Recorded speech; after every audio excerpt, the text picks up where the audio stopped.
Perang Badar.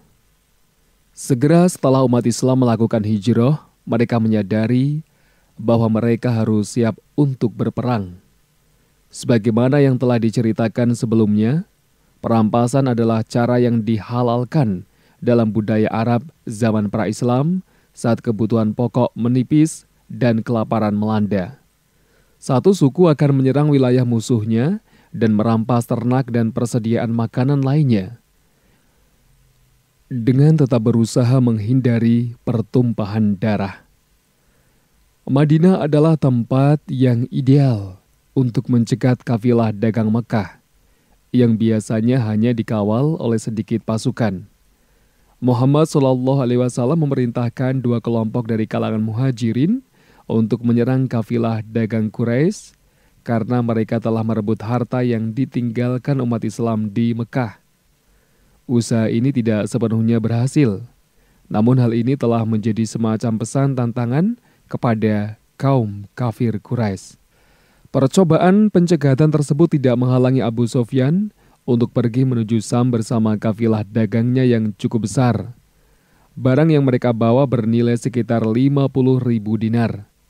Kaum muslimin menerima kabar atas kafilah dagang tersebut dan Rasulullah SAW menyiapkan sekitar 300 pasukan untuk mencegat mereka di Sumur Badar, dekat dengan pesisir Laut Merah. Abu Sufyan menangkap adanya angin serangan yang diarahkan padanya. Ia pun mengalihkan jalur perjalanannya dari jalur biasanya yang melewati Hijaz. Ia menyingkir dari pesisir pantai dan menyuruh suku setempat untuk meminta bantuan ke Mekah. Perubahan strategi tersebut terbukti sukses dan mereka pun terhindar dari pasukan muslim. Dia pun kembali mengirimkan surat bahwa kafilah dagang yang ia bawa selamat dan bantuan militer tidak lagi diperlukan. Tapi Abu Jahal tidak sepakat. Dengan sikap yang angkuh dan sombong, Abu Jahal berkata, "Demi Allah, kita tidak akan kembali kecuali setelah tiba di Badar. Kita akan berada di sana selama 3 hari sambil menyembelih hewan, pesta makan, menenggak arak, dan para biduan menyanyi untuk kita, agar semua bangsa Arab mendengar apa yang sedang kita lakukan dan bagaimana perjalanan serta kekuatan kita, sehingga mereka senantiasa gentar menghadapi kita." Tapi Abu Jahal sekalipun tidak menyangka bahwa nantinya akan terjadi peperangan yang sengit. Ketika kabar keluarnya pasukan kafir Quraisy sampai ke telinga kaum muslimin, Rasulullah SAW menyelenggarakan majelis tinggi permusyawaratan militer untuk membahasnya. Karena para relawan muslim sebelumnya keluar hanya untuk melakukan perampasan, bukannya peperangan. Setelah Abu Bakar dan Umar menyampaikan pandangannya, Miqdad bin Amr berdiri dan berkata, "Wahai Rasulullah, majulah terus seperti yang diperlihatkan Allah kepada Anda. Kami akan bersama Anda. Demi Allah, kami tidak akan berkata kepada Anda sebagaimana Bani Israel yang berkata kepada Musa, 'Pergilah engkau sendiri bersama Rabb-mu, lalu berperanglah kalian berdua.' Sesungguhnya kami ingin duduk menanti di sini saja. Tetapi pergilah engkau bersama Rabb-mu, lalu berperanglah kalian berdua, dan sesungguhnya kami akan berperang bersama kalian berdua. Demi yang mengutusmu dengan kebenaran, andai kata Anda pergi, membawa kami ke dasar sumur yang gelap, maka kami pun siap bertempur bersama Anda, hingga Anda bisa mencapai tempat itu." Bagus. Sabda Rasulullah SAW sembari mendoakan kebaikan bagi Al-Miqdad. Itulah pendapat yang disampaikan 3 komandan pasukan dari Muhajirin. Padahal jumlah mereka lebih sedikit. Rasulullah SAW juga ingin mendengar pendapat para komandan Ansor, sebab jumlah mereka adalah mayoritas di dalam pasukan. Dengan demikian beban peperangan tentu lebih banyak membebani pundak mereka. Selain itu, bahwa Baiat Aqobah dahulu tidak mengharuskan mereka ikut dalam peperangan di luar perkampungan mereka. Setelah mendengar pendapat 3 komandan Muhajirin itu, beliau bersabda kepada mereka, "Berilah aku masukan, wahai semua orang. Di dalam hati, Beliau mengarahkan sabdanya ini kepada Ansor. Maksud hati beliau ini dapat ditangkap komandan Ansor dan sekaligus pembawa benderanya, yaitu Sa'ad bin Mu'ad. Dia pun berkata, "Demi Allah, sepertinya yang engkau maksudkan adalah kami, wahai Rasulullah." "Begitulah," jawab beliau. Sa'ad pun berkata, "Kami sudah beriman kepada Anda. Kami sudah membenarkan Anda. Kami sudah bersaksi bahwa apa yang Anda bawa adalah kebenaran. Kami sudah memberikan sumpah dan janji kami untuk patuh dan taat. Maka majulah terus, wahai Rasulullah, seperti yang Anda kehendaki. Demi yang mengutus engkau dengan kebenaran, andai kata Anda bersama kami, terhalang lautan, lalu Anda terjun ke dalam lautan itu, kami pun akan terjun bersamamu. Tidak seorang pun di antara kami yang akan mundur. Kami suka jika besok Anda berhadapan dengan musuh bersama kami. Sesungguhnya kami dikenal orang-orang yang sabar dalam peperangan dan teguh dalam pertempuran. Semoga Allah memperlihatkan kepada Anda tentang diri kami apa yang engkau senangi, maka majulah bersama kami dengan barokah Allah." Rasulullah SAW merasa gembira dengan apa yang dikatakan Sa'ad dan semangatnya yang membara. Maka beliau bersabda, "Majulah kalian dan terimalah kabar gembira, karena Allah telah menjanjikan salah satu dari dua pihak kepadaku. Demi Allah, saat ini aku seolah-olah bisa melihat tempat kematian mereka." Pada sore harinya beliau mengirim beberapa mata-mata lagi untuk mencari data tentang musuh. Tugas ini diserahkan kepada 3 orang komandan muhajirin, yaitu Ali bin Abi Thalib, Az-Zubair bin Al-Awwam, dan Sa'ad bin Abu Waqqas. Dengan beberapa orang lagi, mereka pergi ke mata air Badar, dan di sana mereka bertemu dengan 2 pesuruh yang tugasnya mengambil air untuk kebutuhan pasukan Mekah. Mereka langsung menangkap 2 pesuruh itu dan membawanya ke hadapan Rasulullah SAW. Karena beliau masih sholat, maka mereka mengorek keterangan dari keduanya. Mereka berdua menjawab, "Kami adalah para pesuruh Quraisy. Mereka memerintahkan agar kami mengambil air untuk kebutuhan mereka. Namun mereka tidak puas dengan jawaban tersebut. Mereka ingin agar keduanya mengaku sebagai pesuruh Abu Sufyan. Bagaimanapun juga mereka masih menyisakan harapan untuk dapat menguasai kafilah dagang yang dipimpin Abu Sufyan. Karenanya, mereka memukuli kedua orang itu hingga kesakitan. Karena mendapat pukulan yang bertubi-tubi, mereka berdua menjawab, 'Kami memang pesuruh Abu Sufyan.' Mereka menghentikan pukulan dengan jawaban itu. Setelah selesai sholat, Rasulullah SAW bersabda kepada mereka sebagai teguran, "Jika mereka berdua berkata jujur kepada kalian, kalian justru memukuli mereka. Namun, jika mereka berdusta kepada kalian, kalian malah membiarkan mereka. Demi Allah, mereka berdua berkata jujur. Mereka adalah pesuruh Quraisy." Kemudian beliau bersabda kepada keduanya, "Kabarkanlah kepadaku tentang posisi pasukan Quraisy. Mereka berada di balik bukit pasir yang bisa engkau lihat jika memandang ke arah Al-Udwatul Quswa." Jawab mereka berdua. "Berapa jumlah mereka?" tanya beliau. "Banyak sekali." "Berapa tepatnya?" "Kami tidak tahu persis." "Berapa ekor binatang yang mereka sembelih setiap harinya?" tanya beliau. "Sehari 9 ekor dan besoknya lagi 10 ekor. Jawab mereka berdua. "Berarti jumlah mereka antara 900 hingga 1.000 orang, sabda beliau. Kemudian beliau bertanya kembali, "Siapa saja pemuka Quraisy yang bergabung di tengah mereka?" "Utbah dan Saibah, kedua anak Rabi'ah, Abul Bakhtari bin Hisham, Hakim bin Hizam, Naufal bin Khuwailid, Al-Haris bin Amir, Tu'aimah bin Adi, An-Nadar bin Al-Haris, Zam'ah bin Al-Aswad, Abu Jahal bin Hisham, Umayyah bin Khalaf, dan beberapa orang lagi yang mereka sebutkan." Setelah itu Rasulullah SAW menghadap ke arah semua orang seraya bersabda, "Wahai semua orang, inilah Mekah yang telah mengantarkan jantung hatinya kepada kalian." Hari berikutnya berita sampai kepada mereka bahwa kafilah dagang Quraisy telah melalui jalur lain dan pasukan militer Quraisy masih berada di sekitar mereka. Dengan berita ini, harapan untuk merampas kafilah dagang Quraisy sirna. Rasulullah SAW berdiskusi dengan para sahabat, apakah mereka perlu kembali ke Madinah atau melanjutkan pertempuran dengan pasukan Quraisy.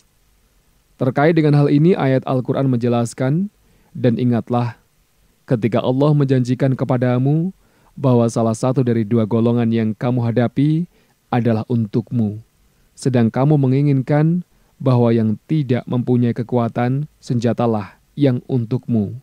Dan Allah menghendaki untuk membenarkan yang benar dengan ayat-ayatnya dan memusnahkan orang-orang kafir. Pertanyaan serupa mencuat di kalangan kafir Quraisy antara melanjutkan peperangan ataukah kembali ke Mekah. Namun Abu Jahal tetap bersikukuh bahwa pertempuran harus tetap dilakukan sehingga Muhammad SAW dan pasukannya bisa dilenyapkan dan dihancurkan. Rasulullah SAW memimpin pasukannya ke mata air Badar agar bisa mendahului pasukan orang-orang Quraisy. Dengan demikian mereka bisa menghalangi orang-orang Quraisy untuk menguasai mata air itu. Pada petang hari mereka sudah tiba di dekat mata air Badar. Disinilah Al-Hubab bin Al-Munzir tampil layaknya seorang penasihat militer, seraya bertanya, "Wahai Rasulullah, bagaimana pendapat engkau tentang keputusan berhenti di tempat ini? Apakah ini tempat berhenti yang diturunkan Allah kepadamu? Jika begitu keadaannya, tidak ada pilihan bagi kami untuk maju atau mundur dari tempat ini. Atau apakah ini sekedar pendapat, siasat dan taktik perang?" Beliau menjawab, "Ini adalah pendapatku, siasat dan taktik perang." Dia berkata, "Wahai Rasulullah, menurutku tidak tepat jika kita berhenti di sini. Pindahkanlah orang-orang ke tempat yang lebih dekat lagi dengan mata air daripada mereka orang-orang musyrik Mekah. Kita berhenti di tempat itu dan kita timbun kolam-kolam di belakang mereka. Lalu kita buat kolam yang kita isi air hingga penuh. Setelah itu, kita berperang menghadapi mereka. Kita bisa minum dan mereka tidak." Beliau bersabda, "Engkau telah menyampaikan pendapat yang brilian." Rasulullah SAW pun memindahkan pasukannya, sehingga jarak mereka dengan mata air lebih dekat daripada pihak musuh. Pasukan kaum muslimin berada di tempat itu selama separuh malam, lalu mereka membuat sebuah kolam air dan menimbun kolam-kolam yang lain. Menyadari bahwa pasukan muslim sudah menempati posisi, pasukan Quraisy bersiap-siap untuk melakukan pertempuran. Guyuran air hujan membuat tanah semakin berat, satu hal yang menguntungkan pasukan Islam dan menyulitkan pasukan kafir Quraisy. Beberapa anggota pasukan Quraisy, meskipun tahu bahwa jumlah pasukan Islam hanya sekitar 300, khawatir atas kepemimpinan Quraisy mengingat mereka semua ikut terjun berperang. Utbah bin Rabi'ah menasihati rekan-rekannya agar menarik diri dan kembali ke Mekah, membiarkan Muhammad SAW beserta sukunya. Mendengar seruan Utbah, Abu Jahal marah dan menyerukan pasukan Quraisy agar tetap melanjutkan pertempuran. Sebagaimana tradisi di Arab, perang Badar dimulai dengan pertempuran tunggal, di mana masing-masing pasukan menampilkan satu perwakilannya. Orang yang pertama kali menyulut api peperangan adalah Al-Aswad bin Abdul Asad Al-Makhzumi, seorang laki-laki yang perangainya kasar dan buruk akhlaknya. Dia keluar dari barisan pasukan Quraisy seraya berkata, "Aku bersumpah kepada Allah, aku benar-benar akan mengambil air, minum dari kolam kalian, atau aku akan menghancurkannya, atau lebih baik aku mati karenanya." Kedatangannya langsung disambut Hamzah bin Abdul Muthalib. Setelah saling berhadapan, Hamzah langsung menyabetnya dengan pedang, sehingga kakinya putus di bagian betis dan darahnya memuncrat mengenai rekan-rekannya. Setelah itu Al-Aswad merangkak ke kolam hingga terjebur di dalamnya. Tetapi secepat kilat Hamzah menyabetnya sekali lagi ketika dia berada di dalam kolam. Segera setelah tewasnya Al-Aswad, pasukan Quraisy lain menantang pasukan Islam. Kali ini giliran Hamzah, Ali dan Ubaidah yang melayaninya. Ketiga pasukan Quraisy itu pun tewas terkapar. Namun Ubaidah mengalami luka pada kakinya yang putus tertebas pedang lawannya. Setelah itu Hamzah dan Ali pun memapah tubuh Ubaidah yang sudah lemah karena kakinya tertebas hingga putus. Dia sama sekali tidak mengeluh hingga meninggal dunia di As-Sofra 4 atau 5 hari setelah perang Badar di tengah perjalanan pulang ke Madinah. Kesudahan adu tanding ini merupakan awal yang buruk bagi orang-orang musyrik karena mereka kehilangan 3 orang penunggang kuda yang diandalkan sekaligus komandan pasukan hanya dalam sekali gebrakan saja. Kemarahan mereka menggelegak, lalu mereka menyerang pasukan kaum muslimin secara serentak dan membabi buta. Rasulullah SAW tidak henti-hentinya berdoa pada Allah untuk memohon pertolongan. Beliau bermunajat, "Ya Allah, penuhilah bagiku apa yang Engkau janjikan kepadaku. Ya Allah, sesungguhnya aku mengingatkan-Mu akan sumpah dan janji-Mu." Ketika pertempuran semakin berkobar dan akhirnya mencapai puncaknya, beliau bersabda lagi, "Ya Allah, jika pasukan ini hancur pada hari ini, Engkau tidak akan disembah lagi. Ya Allah, kecuali jika memang Engkau menghendaki untuk tidak disembah untuk selamanya setelah hari ini." Begitu mendalam doa yang beliau sampaikan kepada Allah, hingga tanpa disadari, mantel beliau jatuh dari pundak. Abu Bakar memungutnya, lalu mengembalikan ke pundak beliau seraya berkata, "Sudah cukup wahai Rasulullah, untuk terus-menerus memohon kepada Rabb-Mu."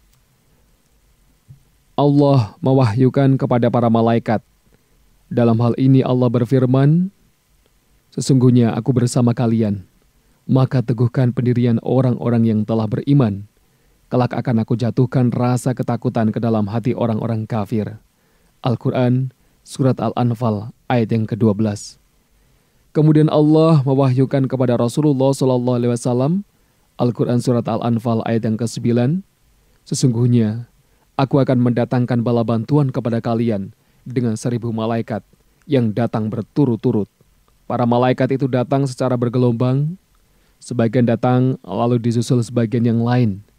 Kehadiran mereka dirasakan oleh seluruh pasukan kaum muslimin, namun hanya sedikit yang bisa melihat atau mendengarkan dengan tingkatan yang berbeda-beda. Selama pertempuran, Bilal membunuh Umayyah bin Khalaf, bekas majikannya yang dulu pernah menyiksanya di tengah panasnya gurun pasir. Mu'adz bin Amr berhasil membunuh Abu Jahal. Hamzah, Ali, dan pahlawan Islam lainnya melakukan penetrasi ke jantung pertahanan musuh tanpa menghiraukan keselamatan mereka. Jumlah mereka yang sedikit dan pasukan musuh yang mengelilingi mereka. Tak henti-hentinya mereka berseru, "Ahad, Ahad." Pada pertengahan hari, pasukan kafir Quraisy mulai dilanda kekacauan dan kepanikan. Meninggalkan sekitar 50 pimpinan mereka tewas terkapar di tanah, termasuk di antaranya Abu Jahal. Setelah peperangan berakhir, Rasulullah SAW berkeliling hingga akhirnya berdiri di dekat korban dari orang-orang musyrik dan bersabda, "Keluarga yang paling buruk terhadap Nabi kalian adalah diri kalian. Kalian mendustakan aku ketika orang-orang membenarkan aku. Kalian menelantarkan aku ketika orang-orang menolongku. Kalian mengusirku ketika orang-orang melindungiku." Lalu beliau memerintahkan agar tubuh mereka dimasukkan ke dalam sumur. Diriwayatkan dari Abu Talhah bahwa Nabi SAW memerintahkan untuk mengumpulkan 24 pemuka Quraisy yang terbunuh. Lantas mereka dilemparkan ke dalam sebuah sumur yang kotor dan berbau. Biasanya bila suatu kaum mendapatkan kemenangan, mereka tidak akan pulang ke rumah selama 3 malam. Pada hari ketiga dari perang Badar, beliau meminta hewan kendaraannya dan mengikatnya. Kemudian beliau berjalan yang diikuti para sahabat, hingga beliau berdiri di bibir sumur. Beliau menyebutkan nama orang-orang musyrik yang jasadnya dilemparkan ke dalam sumur itu, termasuk nama bapak-bapak mereka. "Wahai Fulan bin Fulan, wahai Fulan bin Fulan, apakah kalian merasa gembira bila seandainya kalian menaati Allah dan Rasul-Nya? Sesungguhnya kami telah mendapatkan apa yang dijanjikan Rabb kami kepada kami adalah benar. Lalu apakah kalian mendapatkan apa yang dijanjikan Rabb kalian terhadap kalian juga benar?" Umar bertanya, "Wahai Rasulullah, mengapa engkau berbicara kepada jasad-jasad yang tidak bernyawa lagi?" Beliau menjawab, "Demi yang diri Muhammad ada di tangannya, kalian tidak lebih bisa mendengar daripada mereka tentang apa yang kukatakan." Dalam riwayat lain disebutkan, "Kalian tidak lebih bisa mendengar daripada diriku, hanya saja mereka tidak bisa menjawab." 14 pasukan kaum muslimin terbunuh. 6 berasal dari kalangan muhajirin, 8 berasal dari sahabat Ansor. Masalah kemudian terjadi seputar tawanan. Setiba di Madinah, Rasulullah SAW meminta pendapat kepada para sahabat tentang masalah tawanan. Abu Bakar berkata, "Wahai Rasulullah, mereka itu masih keluarga paman, kerabat, atau teman sendiri. Menurut pendapatku, sebaiknya engkau meminta tebusan dari mereka, agar tebusan yang kita ambil dari mereka ini dapat mengkokohkan kedudukan kita dalam menghadapi orang-orang kafir, dan siapa tahu Allah memberikan petunjuk kepada mereka, sehingga mereka menjadi pendukung bagi kita." "Lalu bagaimana pendapatmu, wahai putra Al-Hattab?" tanya Rasulullah SAW. Umar menjawab, "Demi Allah, aku tidak sependapat dengan Abu Bakar. Menurutku serahkan fulan kerabatnya kepadaku, biar ku penggal lehernya. Serahkan Uqail bin Abu Talib kepada Ali bin Abu Talib, biar dia memenggal lehernya.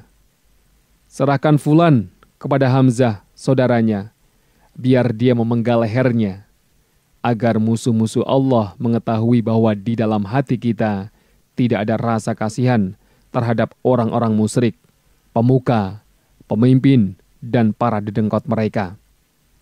Rasulullah SAW lebih condong kepada pendapat Abu Bakar dan kurang sependapat dengan Umar. Beliau lebih cenderung untuk meminta tebusan dari mereka. Namun akhirnya Allah Subhanahu wa Ta'ala menurunkan wahyu. Tidak patut bagi seorang nabi mempunyai tawanan sebelum ia dapat melumpuhkan musuhnya di muka bumi. Kamu menghendaki harta benda duniawi, sedangkan Allah menghendaki pahala akhirat untukmu.